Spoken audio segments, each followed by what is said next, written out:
Uh, okay, guys. So am I audible to both of you? Yes, sir. Okay, great. So today we'll quickly we'll start with what all things we have learned till now in assembly language. So thing is, we have actually given a lot of time in assembly language. The module 2, there were a lot of classes in that, and I will just quickly go through like what all things we saw. We saw the Intel x86 architecture. We went through a lot of general purpose register like EX, ECX. We understood about the EVP, ESP, and so on, and the flag registered. Then something more about like how the 32-bit is getting separated into 16-bit and 8 bits. Like EX, it can be EX is segregated into AX, then AX is segregated into AH and AL. Those all things we saw over here. And then we went to the pointer, how the pointer works, how the address works, how the dereferencing works. then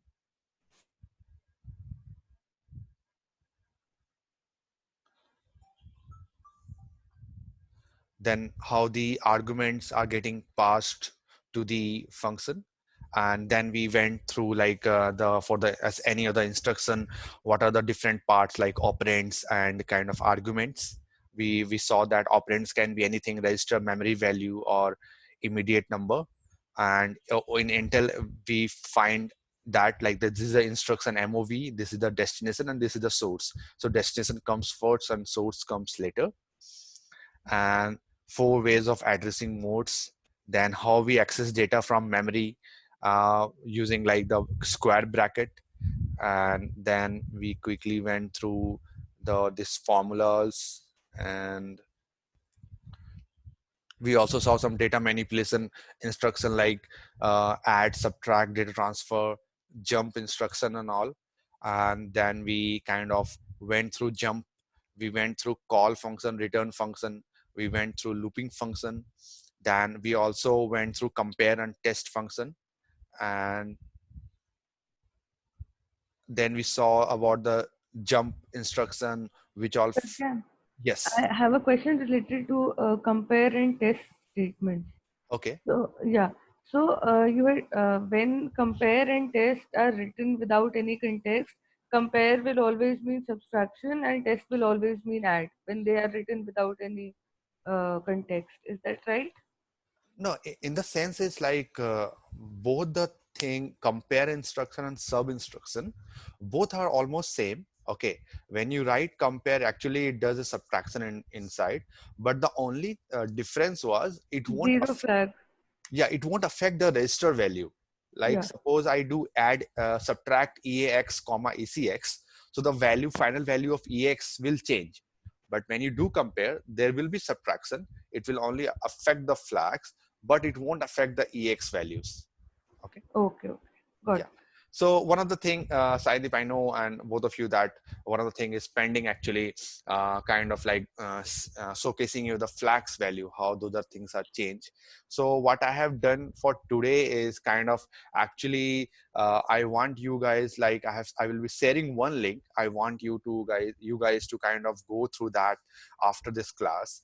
And in the next class, actually, once you are kind of like went through that document that I have like searched over internet, once you go through that, what my plan is, actually I will write like some of the instruction in ida pro. And then we will kind of quickly check the what all things, what are the flags got changed. So I'll be saying the link. You need to go through that, just overview of that, and then we will like deal with the flag value in much more detail. Okay. So just quickly going what all things we learned. We went through like the signed numbers, unsigned numbers, and then the jump instruction. We did some of the practicals on that. Then we saw the if and else block, and quickly we went through the loop instruction, how loop works, what are the control variable, loop initialization, loop body, and all the things. And then we went through some of the instruction for that to understand how the loop is getting implemented. Then we went through for loop, while loop, and quickly to the we did some exercise on that too. And then we went to the complex conditional instruction. like multiple conditions are getting checked, how to detect that. We also went through how the conditions are negated in and one instruction is negated in or gate. So we went through that. Okay, then quickly let's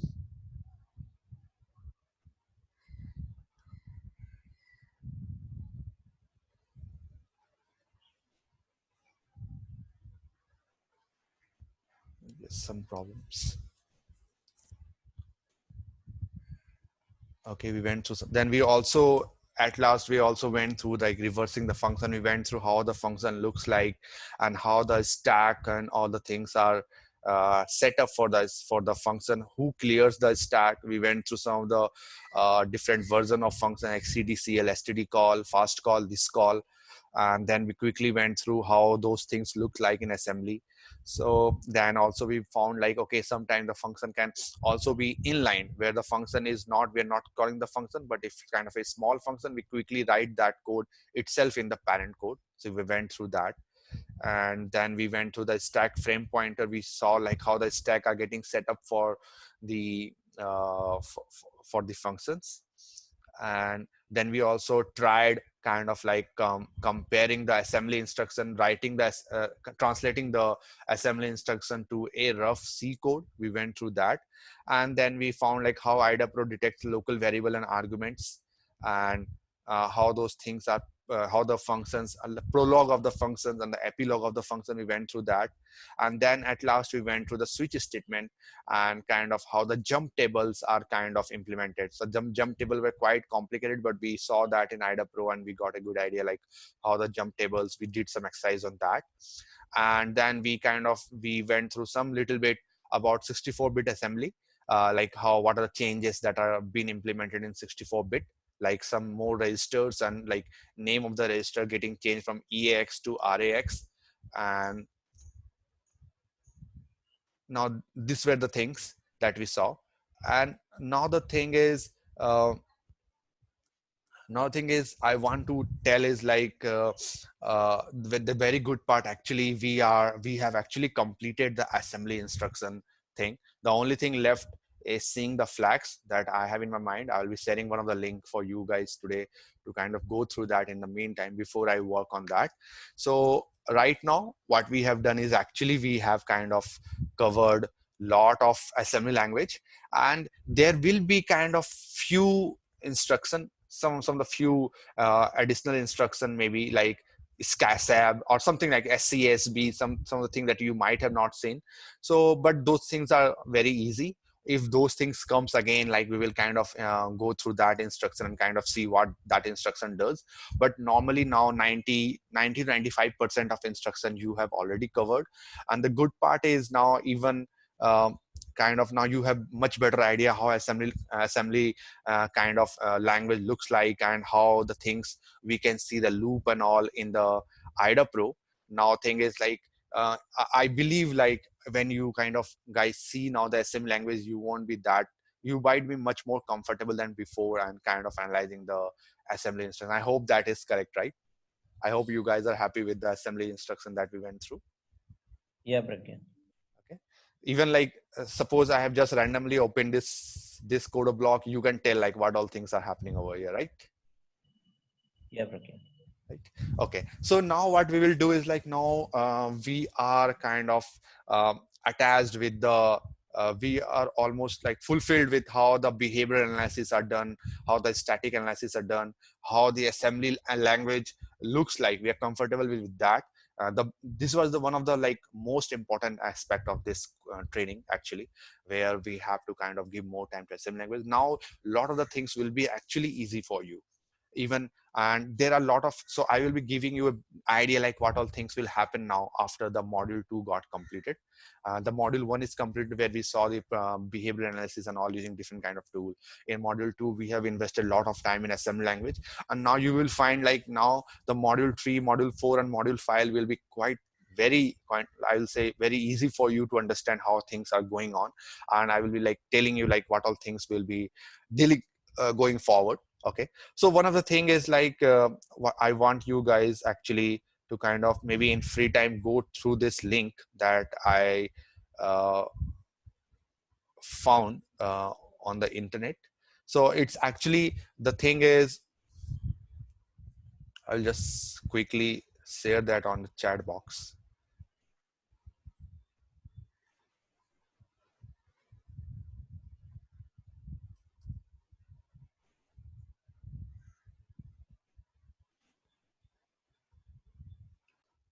So this is one of the link I want you guys to maybe just bookmark it for now and go through that in a free time.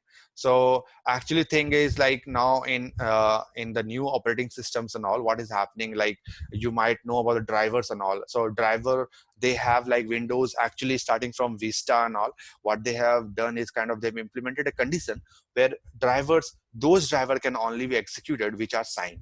So like suppose you write a driver, and I hope you like know about what driver is. Like driver is something like which kind of uh, runs in kind of a, mostly runs in the kind of a kernel environment and have very low access, very like high profile access, I will say, to kind of all the values of the operating systems and the hardware even.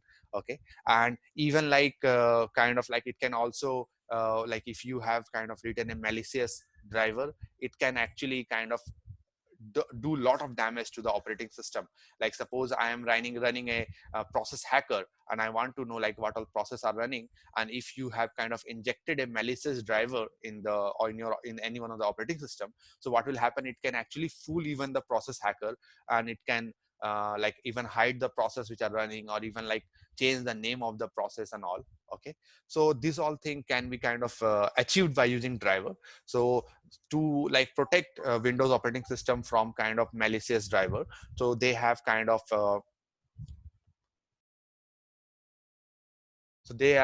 implemented a driver signing methodology, where kind of only signed driver by Microsoft will be kind of allowed to kind of run on the system. So there, this is a link actually to kind of like one of some of the researcher actually kind of found a bug where even if the driver is not signed, they can execute it on the system.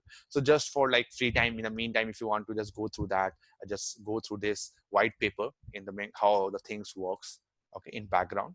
Okay. So now thing is like, what's the difference normally between 32-bit and 64-bit?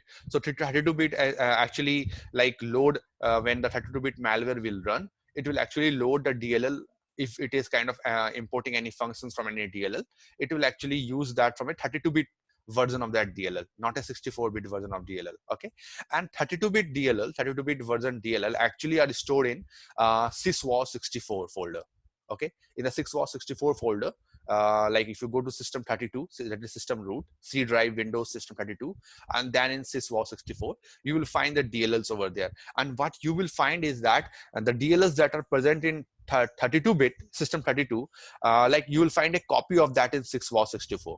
Okay. And kind of those DLLs that are present inside this folder are actually kind of the 32-bit version of a DLL of a 64-bit system.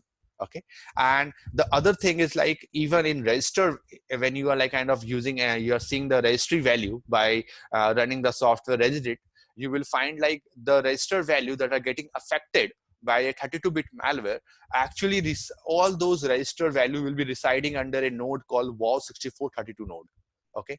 Inside that you will find a totally good copy of the parent register value inside this WAV64-bit 32-bit node uh, uh, uh, folder structure in the register value. So what happened is kind of like to kind of uh, allow Windows operating system actually planned, okay, how to allow 32-bit code to run in 64-bit. So they have kind of implemented a kind of a system where they have kind of implemented the feature is called WAV64, where WAV actually stands for Windows on Windows. Okay. And what it does is like it actually keeps a copy of kind of 60, it actually keeps a copy of like the 32-bit version of 64-bit DLL, and all those DLL are located in syswas64. And even like in the register value, you will find like there will be a node called WAV6432 node. Inside that, all the register value will be getting affected for a 32-bit process. Okay. So these are all the basic kind of a difference in 32-bit and 64-bit. And so thing, as I already told, like when you will be kind of dealing with any malware, most of the time 90 90-95% of the time what will happen, like you will be actually dealing with 32-bit version of the malware, because thing is that 32-bit version will be malware will be running even for 32-bit CPU as well as for 64 CPU, 64-bit CPU. Okay, and the thing is like malware attacker normally will want to kind of do a much more damage rather than just sticking to 64-bit. Okay, so that's why kind of like they actually implement write code which are more of which actually support both the version 32-bit as well as 64-bit and not just 64-bit. Okay, so that's why we are in this while going through this assembly instruction and all, we are kind of looking more at the 32-bit malwares. Okay, so with that saying, like I will tell like, okay, now kind of we have actually completed the malware assembly language primer, where we went through the assembly language and kind of learned more about like how the things works and all. Okay, so any questions still now from you guys? No question. No, nothing much. Again, just wanted to know one thing. Yeah. So the three modules that we're going to be covering now, are we going to see any assembly instructions in those, or are we going to refer to anything that we've learned about assembly instructions, or are they going to be entirely different? Okay, so thing is actually the whole module, all the three modules, the next three modules will actually be kind of dealing with the malware. But the thing is like when we do a malware analysis, we can't avoid the assembly language. So we have to see all those things from assembly language perspective. The only thing will be now like we'll be seeing different flavors of malware. Like some malware are self-defending, where they are kind of like not running in VM or IDA. Some are like kind of tagged malware. So we'll be kind of seeing those always from the assembly language perspective. So for any malware that you do analysis and career in your career, actually you have to kind of, if you want to do a much better analysis, you have to always figure out the malware functionality using the assembly language knowledge that you have now. Okay, so I'll be quickly telling you like what all things we will be kind of checking now later after this module 2. So before that, I want to tell you guys something, that there is no standard methodology for kind of examining the code of the malware. Okay, so just like there is like just like there is no standard method for like examining any network traffic or performing any host forensics on all, where we have to see everything, what all artifacts are created for this process or what all artifacts are created for this activity. So there is no definite kind of a standard, but we have to kind of go through. There are some kind of tips which will help you. I will let you know. So one of the thing is like, as I told, like if you find some functions that are imported from DLL, like rec set value or like open file, so it's always a good idea to Google those kind of function and go quickly to that MSD and Microsoft documentation and know more about that function, what that function does, what all argument goes into that, where the what all return values are there from the function. Okay, so it's better to always kind of always like go through the documentation part of Microsoft. Okay, or even a simple Google will maybe explain you, some blog might explain you that function in a much more easier way than what Microsoft documentation is able to explain you. Okay, so these all things, these are the standard methodology. And kind of the other thing is like, one thing that help is to give a variable and function a meaningful name. So that's when you are like kind of analyzing any function in IDO Pro. Suppose I am analyzing a function called sub 40153, and then after analyzing, I know that okay, it is kind of encrypting some file. So and what I will do is I will rename that function name from 40153 to encrypt function, so that later when I come to that, well, later when I'm again like second next day when I'm analyzing that malware, I will know quickly, okay, that this function has already been analyzed by me, and this kind of does a encryption. Similarly, I will like rename the variables and all. Okay, rename the variables and all, and kind of all the things. So this all thing will be happening. Okay, and even like the variable names, you can like rename with some useful name. Okay, like suppose the name is something var abc, you can rename it is something kind of meaningful name. Okay, so this all thing will happen. And apart from that, this is the link that kind of I want you guys to kind of go through that in the meantime, and later I will like work with you on kind of going through that. Okay, like understanding the flag values in a much more better way. So I'll just paste this value over here. So it actually deals with the flag values and all in a much more detailed way. Okay, so go through this slide later in your course. So just let me scroll that.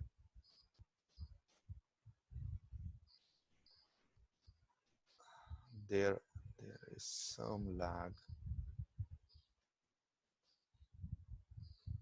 Okay, so it will actually tell you everything, like which all flags are getting changed because of sign like sign flag, overflow flag.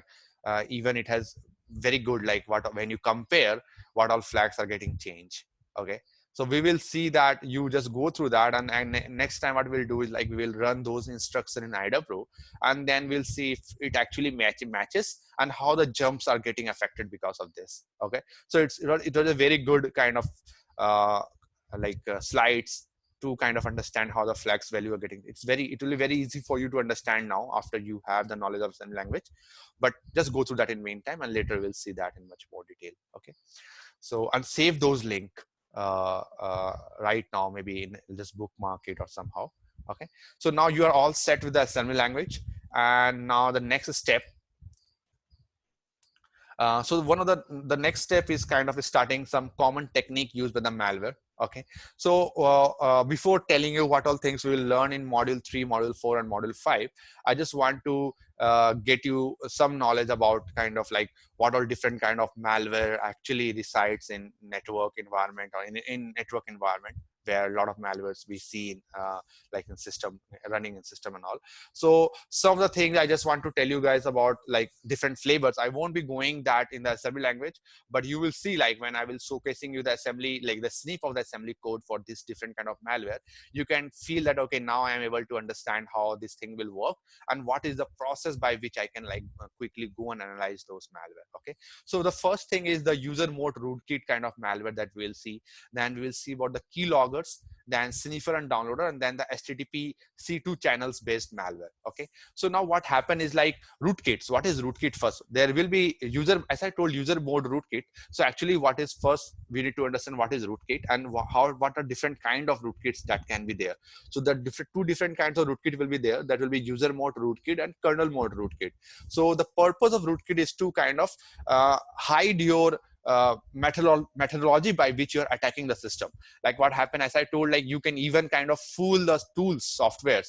Like suppose you're running procmon, you're running process hacker, you're running netistat, to kind of know which all network connection are getting mad, getting like made from that system. So now suppose you have made a malware, and you don't, and you know that analyst might use netistat command to know, okay, which all connections are getting made from this system. So what you can do is you can either write a kernel mode rootkit or user mode rootkit, and by that you can actually fool those tools. You can let the tool tell that like even though the suppose the connection is made to the suppose to some internal IP or some IP on some port number 8000, the netstat will run fine, and it will show that the port number it is running is 7000. So it will make the day of the analyst much worse. He will be kind of then investing time in analyzing the port number 7000. He won't get anything.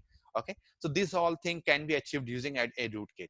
Okay, and user mode rootkit actually runs in user space, and kind of kernel mode rootkit runs in kernel space. So kernel mode rootkit has more privilege than user mode rootkit, and it can actually do a lot of damage. And the other thing is like in kernel mode rootkit, when you're writing a malware which is a kernel mode rootkit, what happen is like a single mistake, like a single mistake in any variables or any memory fault will actually crash the system instantly. It will give you a blue screen immediately. So when writing a kernel mode rootkit, you have to be very, very, very kind of cautious. So that's so kernel mode rootkit is actually kind of, you will say, a driver, kernel driver, but that driver is actually written in a is of malicious nature. Okay, so that's what you mean normally by a kernel mode rootkit. Okay, so what it can do is actually it can like kind of modify the memory or disk space. So suppose you might have know about the NotPetya malware, which kind of does a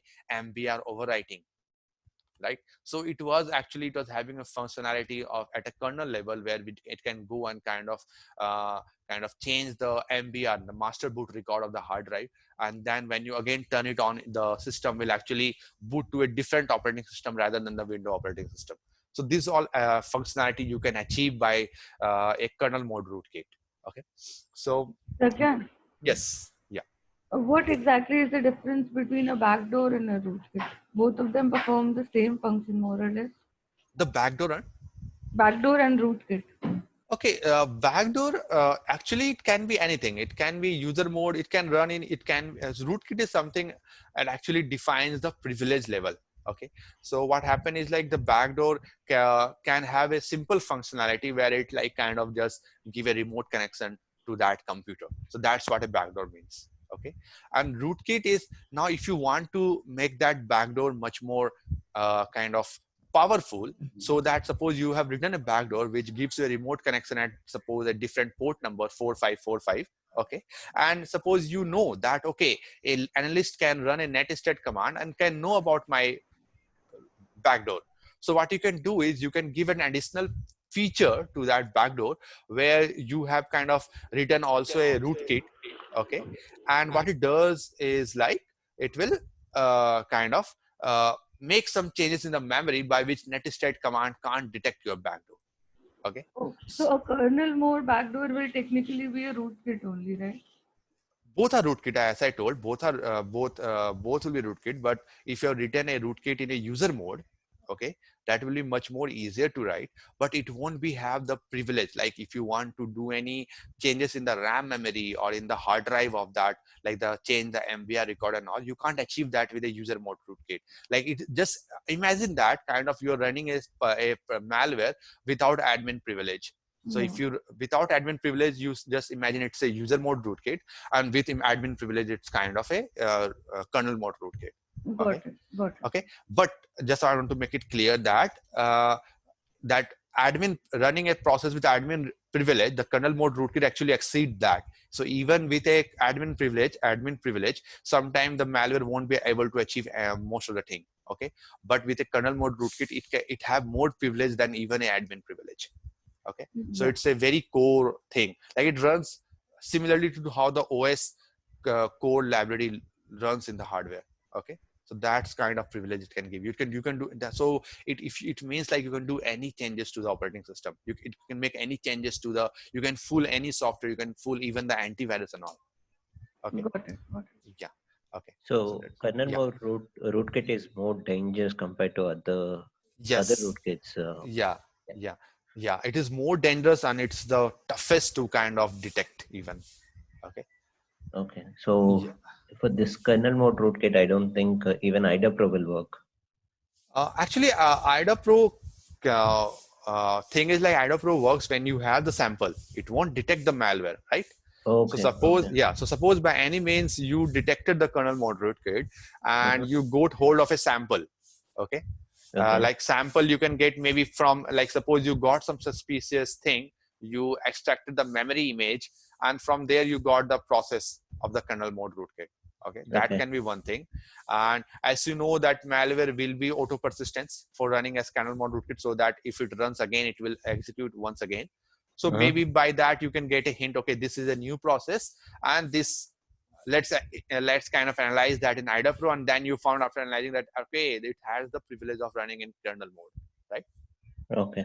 Yeah, that's how you can do that. Okay, Fine, Pragyan. yeah, okay. So this is the actually the figure of how the user rootkit works. Okay, so this is actually the normal behavior, I will say. Okay, this is a normal behavior. Suppose you are actually calling some function, like suppose you are calling open file, and just imagine, just for an assumption, just assume that open file functionality is inside the DLL anti-dll.dll file. Okay, so now what will happen, that this anti-dll or dll file actually suppose it is running in the user space with the user privilege. So what will happen, in the first time you will call the open function that is like that reside in the anti-dll or dll. I hope you understand this, right? Any questions till now? No problem. Okay, so when you call that function, what happened, that anti-DLL actually kind of request the kernel actually to kind of give the content of that file, of whatever you requested, and in the third part it actually returned that result to anti-DLL. And once like anti-DLL got the result, it actually does some changes in the binary which was written by kernel, and then maybe optimizing that or normalizing that, and then kind of it returned you the content of that file in the fourth number. So that's how a normal thing works. It's not a figure of user mode rootkit, but let's see how the user mode rootkit will look like. Okay, So now let's go below and let's see.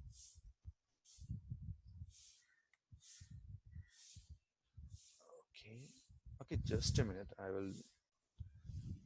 Okay. So now what happened is the user actually, so what happened was in the first step, the user would call a library function in step one, what we saw. The library was supposed anti-DLL, which resides in user space. The library will then make a system call to the kernel, which was kind of step two. And then we saw the step three and step four, where then the result will be returned by the anti-DLL from the kernel than from the anti-DLL. I hope this is correct, right? This figure is clear how the things are getting worked over here. Okay. Now let's see how the user mode rootkit will work.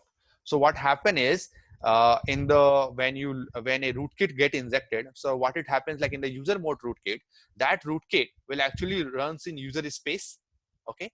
And what it will do is actually it can modify the first few byte of the function in library anti-DLL, okay, in memory and not in disk. So what happened is the anti-DLL.DLL actually this will be present in the disk, and once it like kind of when the operating system get started, it will load this DLL in memory. So the changes in that DLL will be made in the memory itself and not in the disk. So one question I think someone asked like, okay, how can we tell based on that offset value? If you can guess offset Yeah, value. yeah. If it Yeah. starts from 7 or something like that. Yes, yes, yes. So that's where the things will come. Like suppose something got changed in the memory region. So what we'll see that, okay, the size of that thing in memory is suppose it is more than what is in the disk. Okay. So that's where this thing will come in when the rootkit thing, where like suppose any rootkit had modified any of the DLL and you find, okay, the size of the rootkit is suppose in the memory is suppose 1 MB and in the kind of disk is 0.5 MB. Okay, so that means something had changed. Someone has added some extra lines of code in that DLL in the memory. Okay, so those all using those thing value and all you can detect, okay, if some changes are happening in the DLL file. Okay, so now thing is what happened is like rootkit has suppose changed some of the functionality of the function. So what will happen is a normal user will call the function. A normal user will call the function open. Suppose in the anti-DLL, the what will happen that it will that parameter that went to that open function, okay, will be actually transferred to the rootkit. What kind of file you want to open, okay, and then what it will do is maybe it will do some changes in that file. It will then kind of request that. Okay, so let's see that in much more detail. The step one and step two. Okay, so in the step one, what happened? The user code actually calls the modified function is in step one. So actually suppose there was an open function which was modified by the rootkit in the anti-DLL file. So what happened then, because of that, the control is transferred to the rootkit, which is step two. Okay, the rootkit then restored the first few bytes of the library function and called the function step three. So what happened, once the parameter of that open was transferred to the rootkit actually again kind of restore the open function whatever it was before. Okay, and then it will again call that function for you. So you call the open function. It was a compromised open function. The rootkit got your parameter. It again restored that open function and it transferred the parameter back. Okay, now what happened was in the step four, the function then performed this function, the open function in the inside the anti-DLL, which performs some function. It will request something from the kernel. The kernel will return the result to the anti-DLL. And then what will happen? The library function then return that information of that to the rootkit itself, because anti-DLL knows that the rootkit had called that function, not the library calls. Okay, so it will return the result again to that rootkit.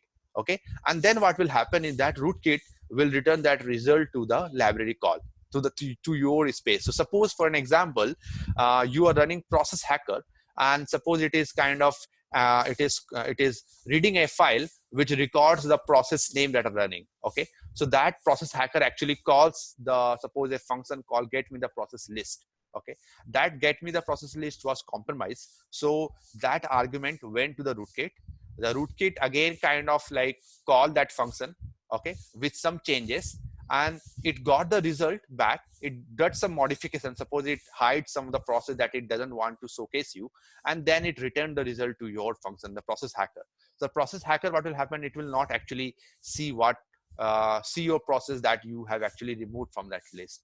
So that's how actually in an overview, like how the rootkit actually works, how it affects the user space, how it affects the DLL that are running in the user space.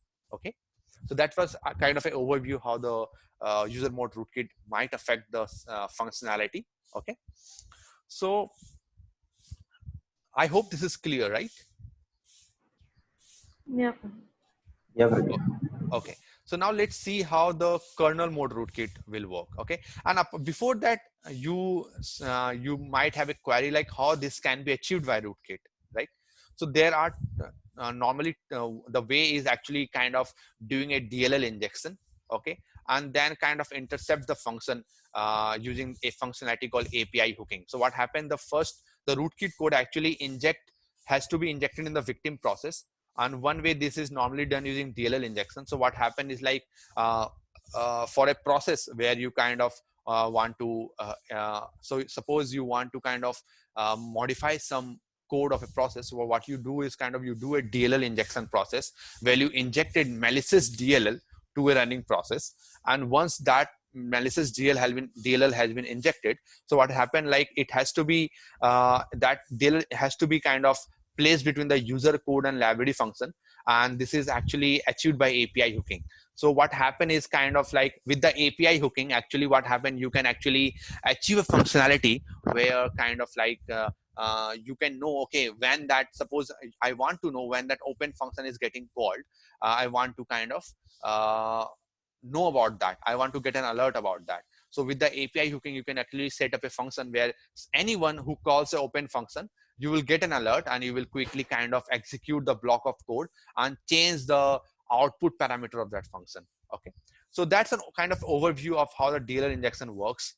And later what I will do is kind of I will quickly go through in much more detail how the DLL injection and how the API hooking actually works. Okay, and how this can be achieved. Okay, and now something about the keystroke. So for now I'm just giving you a macro view of what all things you will maybe see later.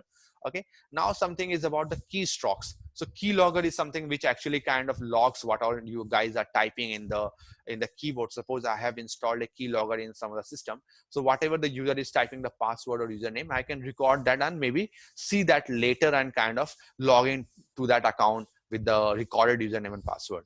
Okay, so this is how the things work. So what it does is actually kind of polls the keyboard what all keys are getting pressed, and whenever any keys are getting pressed, it records that value. Okay, so let's see. So these all thing keylogger can be kind of you can see most of the time in kind of extracting. Suppose you are entering any credit card information in website, so the malware can actually get that credit card information. So that's why whenever we are kind of visiting any bank website, we have an option called virtual keyboard in the website, and where we kind of what will happen, like if we use the virtual keyboard, so what will happen that most of the cases the keylogger won't be able to kind of get the what all keys you are typing, because you're not pressing that in the keyboard, you're just clicking the mouse over there. Okay, so so two most common method is kind of the thing is like you can see here, and that for this assembly code I have taken it from a keylogger thing. So two most common method is install a hook for keyboard event. So what happen is like there is a function called set window hook. Okay, so what will happen, like whenever this function, whenever you are pressing this function, actually what will happen, like this function, if you're calling this function, it will actually kind of give you that, okay, what keys were getting pressed by that user using this function. And even like you can intercept the mouse coordinates, like where the mouse is currently, the XY coordinate of the screen, using the similar function, but with kind of different parameters that went into that. Okay, so you can intercept the keyboard message as well as the mouse message using this function. Okay, so you can see that there was a flag that was saved into the stack called wh mouse, by which the same function was kind of recording the mouse coordinate, and when this thing was passed to that the keyboard, so you can see that this function was actually recording the keyboard intercepts. Okay, so this is how actually the kind of thing actually works, how the keylogger will be able to record the keyboard message and mouse coordinates. Okay. And now the thing is, like how the keylogger needs to kind of poll this, maybe every poll this like every like 50 seconds, like what all keyboard message are getting typed. So what they can do is like maybe they can implement a loop, and where they can actually call a function called get async key state. Okay. And what it will do is kind of so this is one of the other way. So so two most common method will install the hook. This is the first method where you install a hook, the set window hook exa, and you kind of get the you get kind of like what all keyboards are getting typed. And what I can do is maybe I can call this function at every 40 millisecond maybe, and at every 40 millisecond it will give me like what if there was any keyboard pressed, if any keyboard key was getting pressed. I will call this full module at every 40 seconds. And the other way to achieve that without calling this function is actually using the function get async key state. Okay. So what happened is like with the get async key state, suppose I am calling this function every 50 millisecond. So what will do it like it will actually kind of the first thing in the step one, let's see what it will do is that user start typing the keyboard. Okay. The rootkit loop code in a loop, so it is running in a loop. And what will do is every 50 millisecond it will poll the state of each key of the keyboard. Okay. It will check if and it will poll every key at every 50 milliseconds. So if you see the loop is starting from x equal to 1 to 255, so it will get the kind of status of every keyboard key. Okay, from 1 to 255. And then what will happen, like suppose in that 50 millisecond I press the a, so what will happen, like suppose I press the a, it will this function, the get async key step, might return 1 for the key a and 0 for rest of the key. But that's how I can know, okay, that inside that 50 millisecond, that key was pressed by that user. I hope it is clear, right, how this function will work. Yeah, Prabhu. Okay, so one thing you might be happy that even though I have not shown you the keylogger malware, but by seeing any malware assembly language, you can now tell that, okay, this might deal with the keylogger. And now suppose you don't know about the set window hooks exa, you are seeing some assembly language, you know everything now, the push function, the move, the call, everything, and you found, okay, this is a new function that I don't know. So what you'll do is just copy this name set window as, Google it, or just go to the Microsoft documents, and you can seeing that you can know, okay, this is to kind of intercept the keyboard message. And then by seeing the same language, you can tell, okay, this is a keylogger malware. So now, even though like I am not showcasing you right now the keylogger malware, you can just by seeing that same language, you are self-sufficient now to kind of get the intention of that function, what that function or what that malware is trying to achieve, right? Yeah, Pragan. Pragan, could you explain the second instruction? Move EX, comma DS colon H module. What is DS colon H Okay, module? DS is actually one of the other register. Okay, so what it does is like it is data segment. So what it does is like in the H module, maybe there is some memory address. What it is doing it like kind of DS actually kind of fetch that value and kind of move it to the EX value. Okay, Okay. so yeah, it actually deals with the some of the memory, like getting the value from the memory segment. Okay, Okay, got it. okay. So let's go now to the next. So again, here it is like kind of again saving the moving the result to the storing that in the some of the memory area over here, moving from the EX to the memory area. Okay. So let's go now. So I hope this function is clear now, the get async key state. And now let's see what the other flavors of malware. So monitor network traffic. So what thing is like the malware also has the functionality where it can kind of monitor your network traffic. Like, so there is two, actually I just want to let you know there are two different methods. The first thing is called sniffers and the other thing is called injectors. Okay, so in the sniffer, what will happen, the wireshark, suppose you might have already used wireshark, so actually that's an example of sniffer. What it does is actually sniff the network packets and showcase you the packets in the GUI. So what happened is the malware can also achieve that functionality similar to Wireshark. It can sniff your network packets, and maybe suppose it can kind of extract the username password, or suppose you are kind of visiting any website on HTTP. Okay, and it can, like, suppose a malware is running, it is like sniffing your HTTP, it is sniffing your unencrypted packet. So what will happen, it can see what all credit card information or password was going to that website and all. And even kind of it can also monitor any traffic about any other process that are going through. Okay, so that's how the sniffer will kind of help. Okay, and what happened, like whenever you kind of want to sniff a network traffic, even in Wireshark, you have the option called enable. Let me see if I have that. Okay, I don't have that Wireshark over here. So thing is, you might know about the promiscuous mode. Okay, Wireshark. So if I quickly open this Wireshark and options, I go to capture options, you can see a flag has been set, promiscuous, and a flag has been set. So any guesses what this is related to? Yeah, the different levels, like there are 3 or 4 levels. One is promiscuous, which means that there are no restrictions, something like that. I'm not able to recall Yes. something.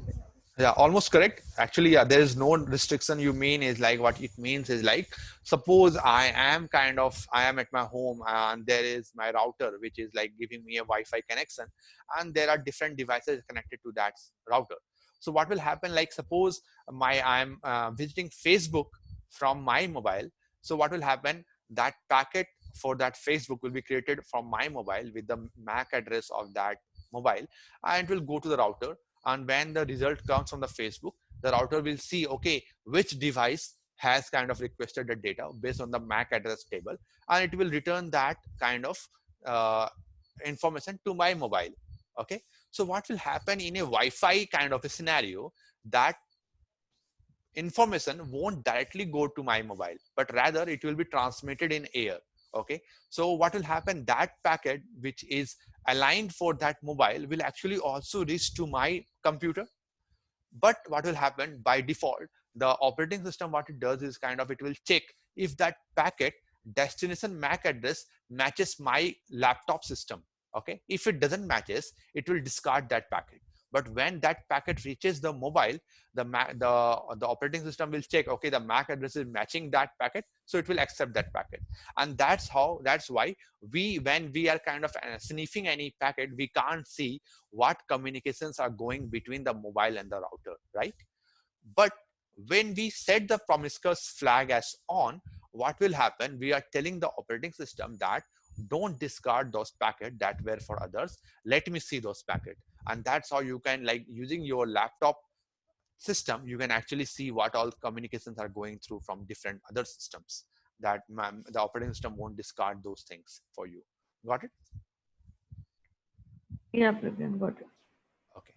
Okay, so this is how the promiscuous mode actually work, and kind of like there are other options. There are other options also to kind of monitor the network traffic, like intercepting the network related calls. Like even though I'm not kind of so this network traffic, what I call the sniffers and all, actually works in the OSI layers, like the data link layer. So there are 7 layers. So it actually works on the data link layer. It actually put a tap in the data link layer, and before those packet will get discarded in the later upward OSI layers, it will pick those packets from there itself, from the data link layer. But suppose you don't want suppose the malware doesn't want to work on the layers level, it also has different functionality where it can, like, quickly kind of, like, even for that system, it can quickly kind of intercept the function like internet URL open, where it can know, okay, if any process is kind of opening any website, it can know from there, okay, which all websites are getting opened by any other process. It can hook that function and know about that. Okay, so this is how the thing actually work, how the capture can actually work, and how the malware can maybe achieve a lot of other things using that. And in browser also, there is something called as BHO, browser helper object, and which can actually kind of by which you can actually monitor traffic which are getting generated by the browser. Okay, So now let's go forward. So these are the overview of that. And now what I want is like in the meantime, free time, what you do is actually know something about the Scapy module. Okay, so Scapy module actually is a Python based module. And what you can do is like using the Scapy module, you can easily write a script which can intercept, which can sniff the traffic. So with just 5 line of code, you can actually make a Wireshark for you. Okay, a well customized Wireshark, just whatever, however you want. So suppose you don't want to depend on the GUI of the Wireshark, you can write your own sniffer using the Scapy module.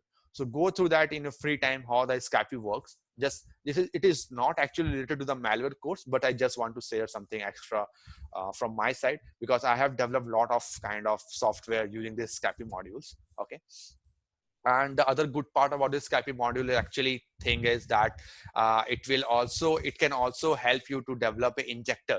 So using the Scapy module, you can also write code where you can inject arbitrary packets to the network. Okay, so actually I have also developed a lot of tool in free time, where kind of what I have done is kind of as I have already told that I made a software where I can transfer the file using the ping packets. So I wrote a code in Scapy where I kind of frame the ping packets, and in the ping packet, you might know that there is a header, there is a portion called optional data field.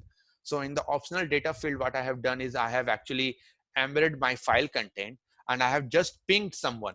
So what happened is like when some network analyst is kind of monitoring the network traffic, they will actually not worried about the ping packets. They will say like, okay, it's just a random noise, but the receiver will know that some data is currently embedded in that ping packet. So what it will do, it will write a sniffer in Scapy, and it will extract those data portion from that ping packet and get its message.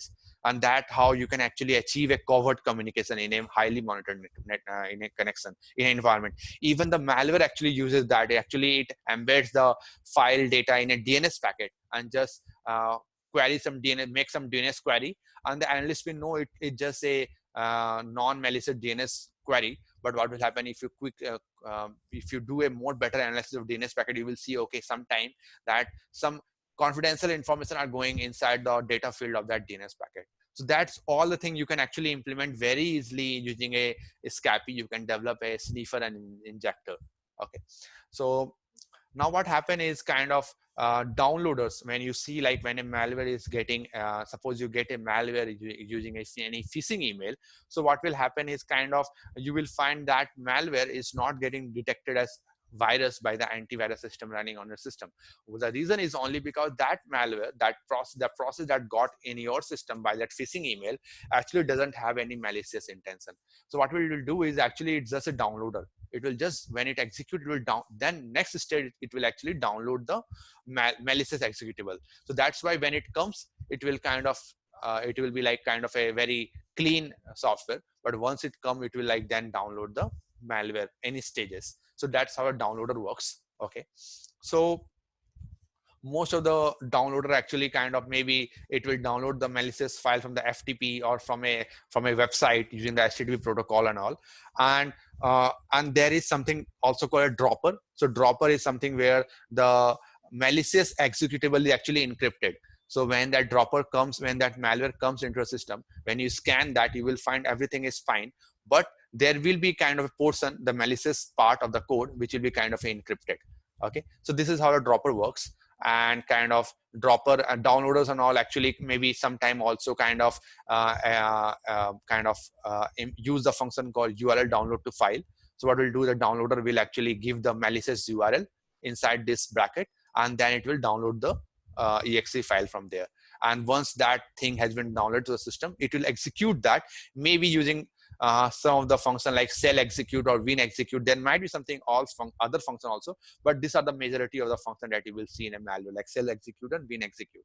So let's see quickly a stub of that. So what is happening over here is kind of, you can see there are some functions, there are some instruction, and then it is calling the function called URL download to file A. So what you will do is like, suppose what you will do when you are seeing the assembly instruction, you will quickly go to, so by this name only, it is like very much clear that it is downloading something from the internet, but you can again go to the Microsoft documentation and kind of go know what files, what this function does. So it actually does download a file, and then you can see it actually kind of calls this function, call that it actually execute that process that was getting created. So what it is doing is actually you can see in it is in the command line, it is telling me where that download file will be saved. So in the C drive, it is saving that with the name windll32.com.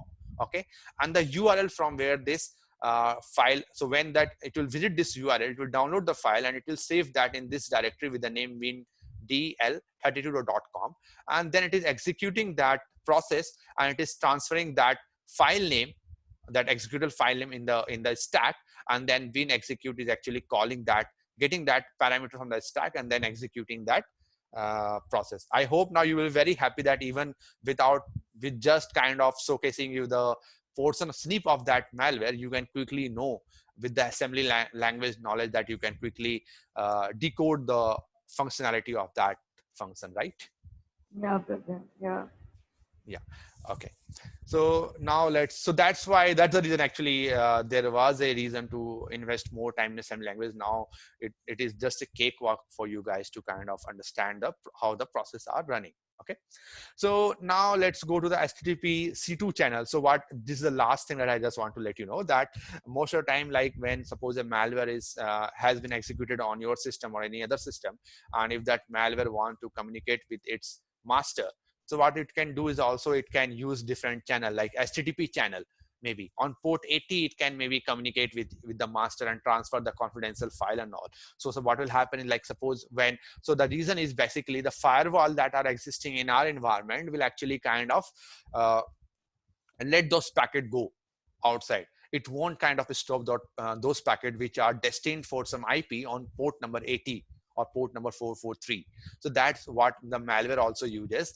And what happened is, like most of the time, even like the analysts feel like something is going on port 80, so they won't check that in much more detail.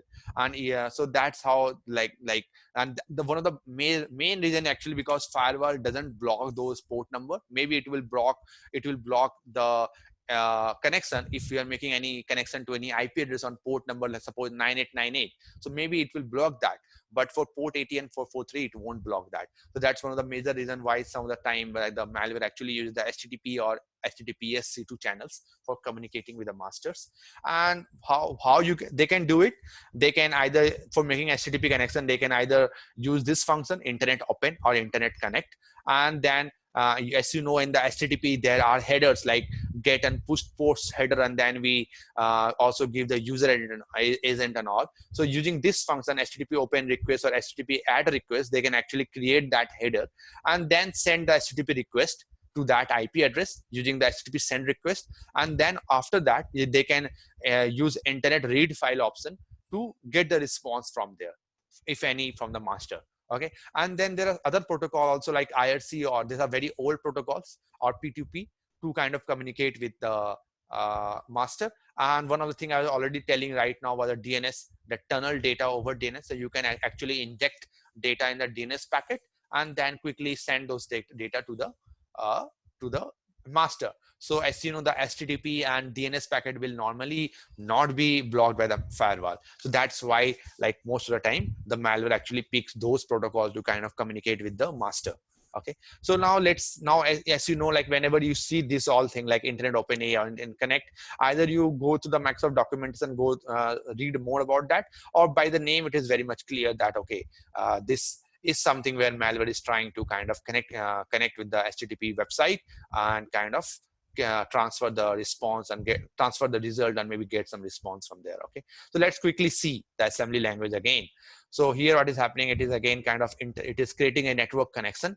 Like maybe this all thing you can know in by reading the documentation of internet open A, like what all parameters this means. Okay. It is actually calling that internet open A, and then then it is creating a session, HTTP session to that server with that internet connect A, and then it is building a HTTP request, HTTP open request. Then it is sending that request to that IP address, and then it is kind of reading that data from whatever response come from that IP address. So this is actual block of code, and this is very sequential, as you can see. It is creating the network connection, setting up the network connection.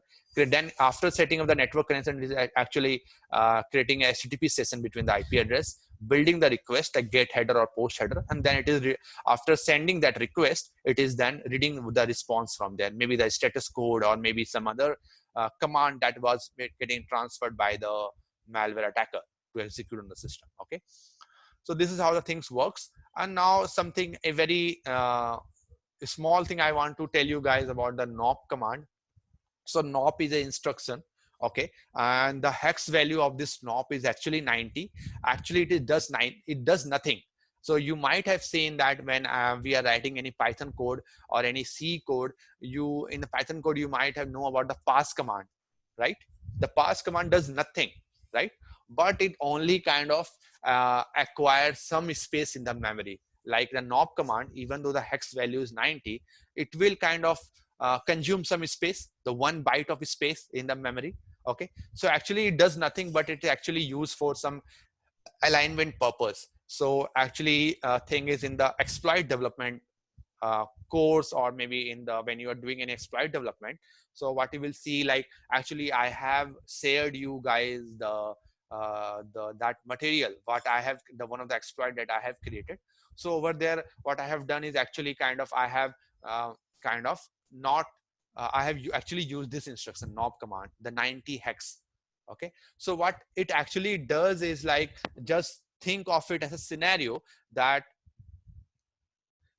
there is a small pond, there is a small pond, okay, or maybe kind of there's a small hole in road, and you are kind of like standing 10-meter apart, far from that hole in the road, and you want to kind of throw a stone in that.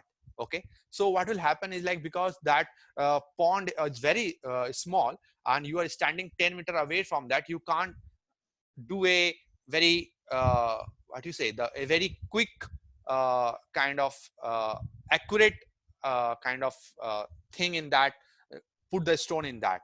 But if you make the kind of, suppose it's a very big pond, what will happen is, kind of, if you throw the stone, it will, you are sure that that thing will be going in that thing, that stone will be going in that pond. So that's how the NOP actually work.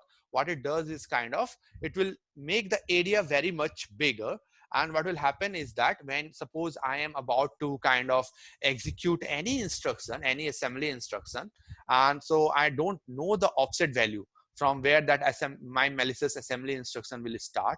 So what will happen, I will make the area very big, and I can maybe kind of do a assumption that, okay, let's start from this offset. And what will happen, if the area of that nop command is very big, kind of, it will actually, maybe it will hit that malicious executable assembly instruction. So thing is, I know it is not that clear, and even but thing is, later when you again like go through my code that I have said for that for exploit development, you will see that how the nop command actually works. And actually it does nothing, but actually it just makes some it just used for some alignment purpose and all.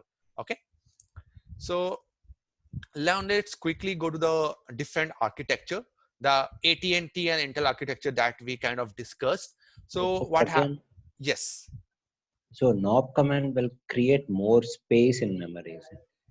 Yeah, more space in memory. Like suppose I executed I wrote 5 nop command. Okay, Mhm. so what will do, it will actually consume 5 bytes in the memory.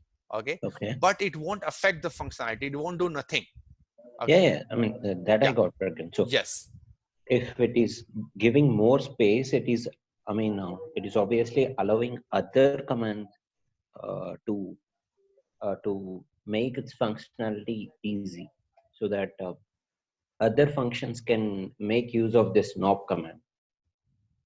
Actually knob command, uh, I will say, actually most of the time is actually used for just aligning the spaces and all. Suppose kind of I want to kind of encrypt a file, and I know that the file block that algorithm takes is 32 bytes, suppose. Mhm. Okay, and I know that my data that I want to encrypt is 24 byte, and I know that because of that, the encryption algorithm won't work because it's always accepted 32-bit space, 32-bit value, 32-bit Okay. kind of data. So what I will do is I will actually add 8 knob bytes to my file. So now the consumption of the space will be 32 bytes, right? And Okay. then the algorithm will work and kind of encrypt my file. So that knob command will do nothing, but that encryption will work now and kind of it will encrypt my file. Okay, so it is just kind of padding the data with some extra bits and all, and kind of like making it useful for any algorithms and all to work. Okay. Okay. Because of knob command, Yeah. it is allowing other commands to work. Because I mean, in this case, encryption is working Yeah. because knob command is giving that extra space for that encryption. Yeah, yes, yeah, you can tell that. And yeah, you can tell that. And there, actually there's one more thing is like in the exploit development, I just want to tell, it's not related to malware thing, but I just want to tell is like there is something called as knob sled. So knob sled actually means like a lot of knobs, like suppose 300 knobs command. Okay, so suppose there is any that there is any kind of you suppose in your carrier you see that okay, there is some instruction that are going inside this process, and it is having some assembly instruction, and also it is having some knob added to it. Okay, maybe in the prefix or in the suffix. So what will happen is like by that you can make a assumption that maybe this command is somewhat kind of suspicious because there was no reason to kind of add so much knob command. So using seeing those knob sled, okay, actually you can predict like that is something malicious that's going on.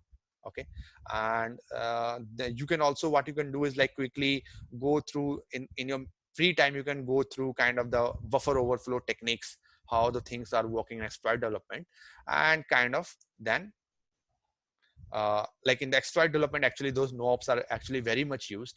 Okay, and you can get a good idea like how the exploit development works based on the knob command. Okay, so there's nothing related to now. It won't affect any other thing when you're analyzing the any malware process, but just an extra information like where this knob command are normally used. It's actually normally used in kind of making an exploit development, developing an exploit for any software. Okay, so it's clear, right? Yeah, Yeah, bro. Pragya. Yeah, Okay. Pragya.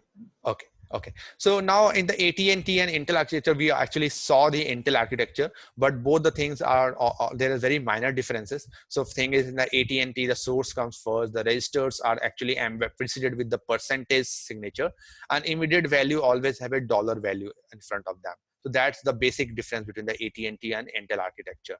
Okay, and there's nothing more. Even if you know the Intel, you will be able to kind of understand the AT&T. Okay, just keep these three things in mind.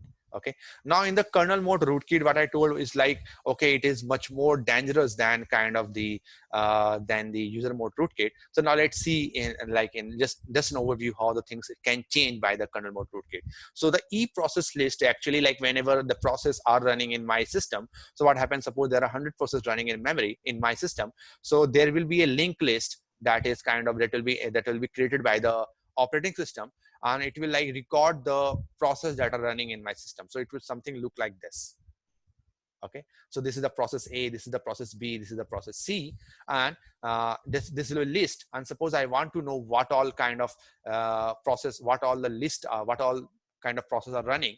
So this process A, so I will go to this list and I will see that okay, a process with name A is running with some information. Okay, and then this process A list is actually pointing to some process B from the F link, forward link. Okay, so by that we know okay, there is one more process that is running. Okay, that is process B. And when we went to process B, we saw that again the forward link is actually pointing to forward link some other node, that is, and then when we go to that node, we found okay, this is another process, that is process C. And now we know okay, there are three processes that are running in the system, that are process A, B, and C. This is how actually process hacker works. It actually queries the e process list and get the list of all processes that are running in that system.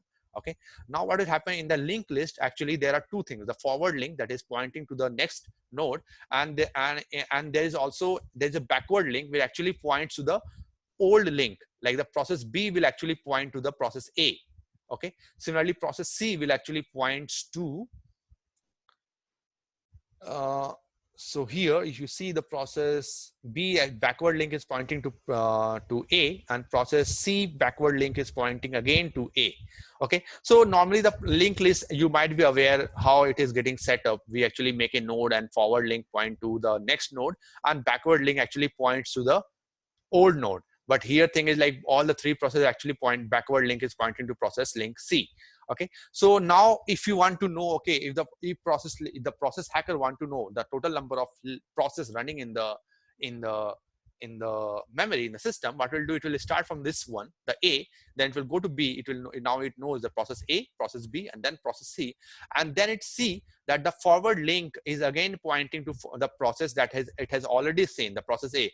Now it will know that now it is time to stop, and then it will know, okay, these are three processors running in the memory. Okay, now what will happen if there is a kernel mode rootkit? So what will do, it will make some changes. Actually, it has the privilege to actually change the e process list. So what will do, it actually, like the forward link, it will change the forward link of A to the forward link of C. Okay, and the backward link of A to the again to the forward link of C, and the backward link of C will now point to the A. So you can see the flow has actually been disturbed by the malware. The forward link, the process B, is now separated from this e process list. So when suppose process hacker is kind of seeing the e process list, it will see A, and then it will see the C and not the B. And this is how actually the kernel mode rootkit can achieve one of the objective, to hide a process. Okay, later you might be have a question like, if this thing happen, how can I tell that, okay, if I am running the process hacker in a system, how can I tell that, okay, I am 100% sure that I am seeing all the process in the system? Okay, so you can't be 100% sure, but normally in 95% of case, the malware won't be that much sophisticated where it kind of had removed this thing. But in the 5% of the case where it have removed this process B, and you're not seeing that in process hacker, the other way, which I will be like discussing later, is the memory forensics. So actually there is nothing, there is this e process list where actually record the process. So there are other listing that are maintained by operating system, which you can kind of query and get to know, okay, if any of the process was kind of unlinked by any malware. So suppose you are analyzing a system, and you found out that after memory forensics, you found out that there was a process that was kind of not showing up in process hacker, but I see after doing the memory forensic, then you can be 100% sure that there is some kernel mode rootkit running on that system, which is kind of making those changes. And based on that further analysis, what you can do, you can gather that sample, and then you can load in IDA Pro and do an analysis of that. Got it? Any questions till now? Okay. Okay, so this is the end of now the module 2. Okay, and now later what all things we will be kind of analyzing, what all things will be kind of I'll be dealing with in like the next modules, the module 3, module 4, and module 5. I will just give you an overview. So we'll start with the packed malware. We will kind of see how we can automate the unpacking of that malware. We will also work on manual unpacking of that malware. We'll be debugging some packed executable. We will be intercepting some network connection. And then in module 4, we will be actually seeing the anti-analysis defense. So I think, Saidip, you have a question previously that how if a malware is kind of not executing IDA Pro, or suppose in it has something by which I'm not executing that in malware in a VM and all. Okay, if it is able to detect that, how you can evade that. So those all things we will sing in module 4 actually. And later something in module 5, what I have kept is like, in the module 4 itself, I have kept is like, okay, you might normally have a scenario where you got some malicious office file, max or ms file, or malicious pdf file that is coming as a phishing email, and a lot of employees are opening those pdf files and getting infected. So how to kind of analyze those pdf file or office file to tell if it is malicious, and if it is malicious, how to extract those cell code, those malicious code from that PDF file. So we're analyzing those two. I think that will cover most of your scenario which you will be dealing, where users are receiving phishing emails on your network. Okay, and later I will be analyzing we'll be working on the memory forensics, that where we will be like ending the course, the full training course, where we're like analyzing the memory forensics, and where this will actually help us to kind of cover even the kernel mode rootkit, how to detect the kernel mode rootkit and extract the samples of the kernel mode rootkit. So this is the full So plan of. Praveen, Yes. Kernel mode rootkit is the one which is self-destructive. So see, take a malware, okay, you give it a feature of kernel mode rootkit, you give it a feature of self-destructive. Okay, this is how the things works. Okay, so it's not like kernel mode rootkit will be self-destructive. If you add that feature, then it will have that feature of self-destructive where it will delete itself. Okay. Okay, so this is how the things work actually. So I wrote a malware, I don't want it to be self-destructive, I won't add that feature. If I want, I will add that feature also, and kind of it, then it will be having the functionality of, it won't be having that feature by default. I have to add that as a functionality. Okay, so this is how the module 2 actually ends, and how the next things will be there. And these things will be not taking much time, because the most of the time I actually want to invest in module 2, the assembly language. Now this thing will be very much easy actually for you to kind of understand the things now. Okay, so now what I will do, I will quickly take a 2 minutes break, and then we'll start with the uh, with the module 3, that is starting with unpacking the malware and seeing the packed malwares and all. Okay. Okay, perfect. Okay, guys. So now quickly we are jumping to module 3, where we'll be kind of doing some of the things like recognizing if there is any packed malware that we are analyzing, if how to automate the unpacking of the malware, how to manually unpack the malware. So there will be cases where then the automation won't work. So that's thing where we kind of manually unpack the malware, and then we debug the packed executable and intercept the network connections. So what happened is now for this lab, I will be again kind of like working on the BRB bot, but with a different flavor. That is BRB bot pack.zip. So I'll be saying that sample post this class, so you can work on. And what happened is like there is a different version of BRB bot, which was a packed malware and not the unpacked malware. So we'll be working on that. And before like working on that BRB bot, what we'll do is kind of we'll place that BRB bot.exe after unzipping it in the system32 folder, and then we will also create a shortcut of that brbot.exe on the window VM. Okay, and what the other thing is, like as you might recall, we have ran a web server on Ramnex VM, so we will like kind of stop that web server running on the VM. So we will working on this sample brbot-pack.zip file that I will be sharing after this class. And packers, normally what it means is like are the tools that compress or encrypt the executable. So what happened, like suppose I have a malware and kind of there will be several of the codes. So what the packer, what it will do is kind of it will actually encrypt most of the portion of the code. So when I do a static analysis in IDA Pro or something, I won't, or any kind of any tool, I like VirusTotal, the automation of automating the stuff, like checking like what all hidden functions are there and all. So that those tools won't be able to tell us the thing, because most of the things are encrypted, and the malware, the analyzing tool won't be able to know about that. Okay, so what happens, that packed executable actually decodes the original program only in the memory, into the memory when it runs. So what happens, that packed, suppose I have got a packed executable on the disk, it's a packed one, like it's suppose a compressed or encrypted one. So in the when it will load it in the memory, it will kind of uncompress itself. That's how like I can't see the uncompressed portion or uncompressed part in the disk and maybe save it for later analysis. It will be it will be residing in the memory portion. So now let's see how this actually works in a flow chart way. So this is how the things works. So we have the original program is stored in the author file system. It's a packed malware. It's actually a full package of an executable file. So what will happen is like in that process, in that executable, there will be two portions. The first will be the unpacking code. Okay, that will be like kind of executing normally, and what it will do is actually it will unpack the part of the code that was actually compressed or encrypted. So this, the bottom part was encrypted, so this unpacking code will actually unpack this thing and maybe load that in memory, and then it will unpack program, stored it in the RAM of the infected system. So unpacked program, this part will be stored in the RAM system.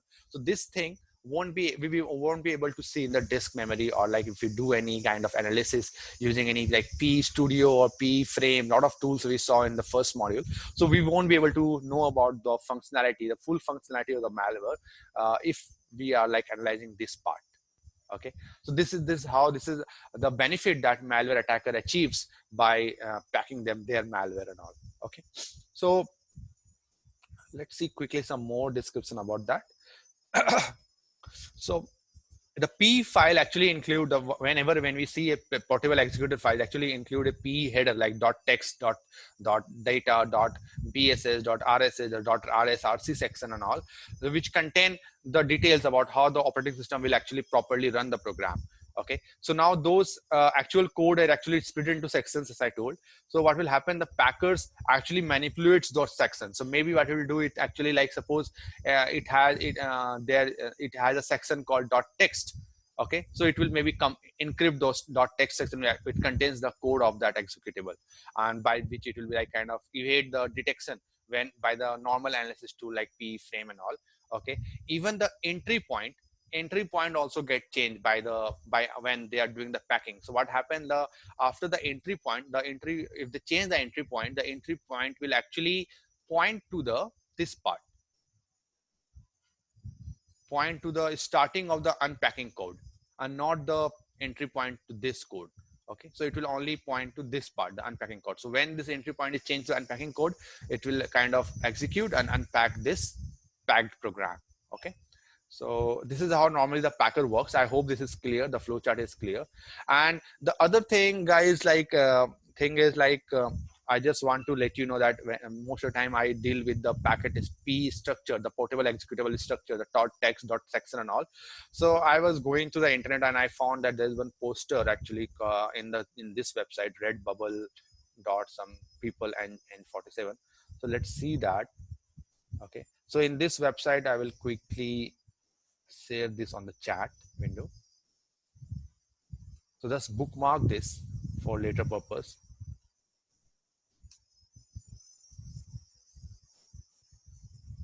Okay, so over here what the one user has actually kind of, if you just go to this, they've made a poster of the portable executable.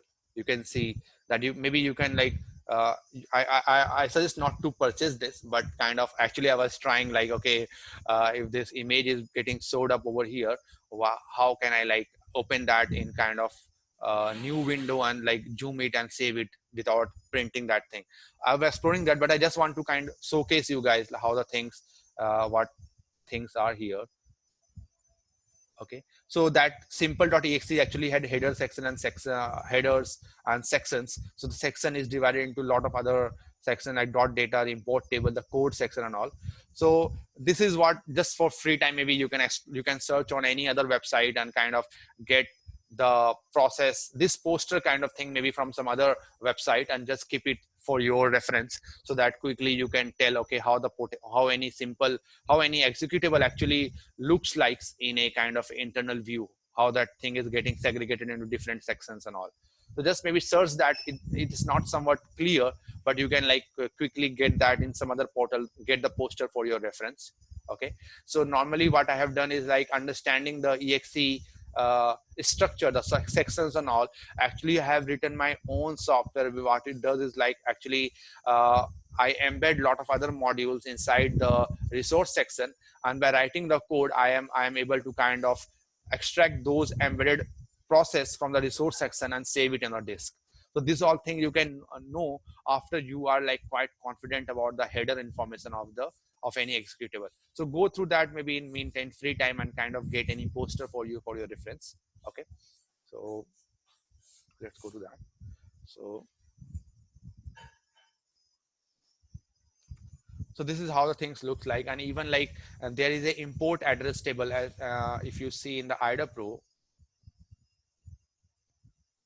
In the IDA Pro, if I go to the import table and I see like in the import table there are kind of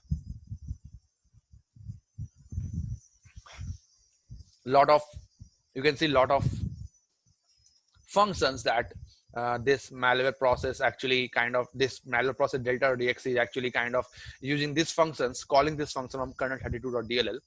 These are a list of functions. So if if there's a packed malware, what will happen, these all things you can't see, like what all kind of most of them you won't be able to, some of them you will be able to see, but most of them you won't be able to see, like what all functions are getting called from or imported from different DLL files.